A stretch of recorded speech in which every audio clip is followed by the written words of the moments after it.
Zoom Echo avec vous, Emmanuel Dutheil. On vient d'avoir la performance de la croissance française au premier trimestre. C'est tombé il y a tout juste quelques instants et l'année, on va dire, commence plutôt doucement. Oui, en effet, avec 0,3% de croissance, on est juste au niveau prévu par la Banque de France et on est même un tout petit peu en dessous de ce qui a été escompté par l'INSEE. La croissance française fait preuve malgré tout quand même d'une sorte de résistance, surtout si on se compare par rapport à nos voisins européens. Il y a par exemple un énorme coup de frein en Allemagne. Alors comment s'explique cette forme de résistance ? Eh bien déjà, on peut se dire merci, vous, nous, nos auditeurs. Pourquoi ? Eh bien parce que la consommation des ménages tient plutôt bien, c'est ce que l'on dépense chaque jour. Les investissements des entreprises sont aussi bien orientés et plus largement, si la croissance résiste, c'est en partie grâce aux gilets jaunes. Mais comment ça ?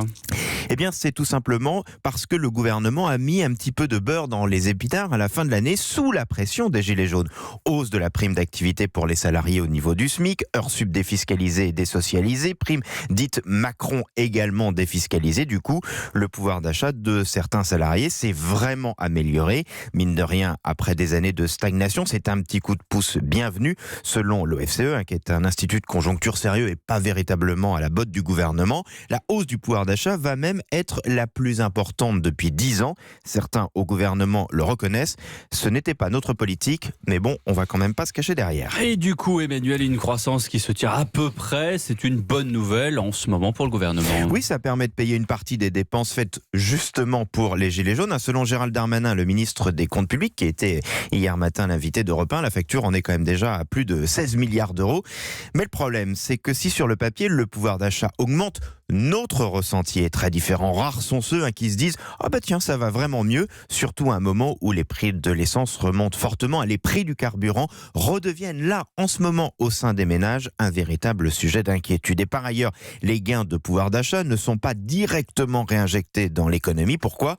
Comme on a toujours peur que l'on nous reprenne d'une main ce que l'on nous donne de l'autre, on dépense généralement seulement la moitié du gain. Et puis, l'autre problème des mois à venir, c'est que ceux qui ont entendu ou écouté la conférence de presse du président ont dit « Tiens, on va avoir 5 milliards d'euros d'impôts en moins à payer sur le revenu, on va avoir une revalorisation des retraites en fonction de l'inflation pour les retraites de moins de 2000 euros.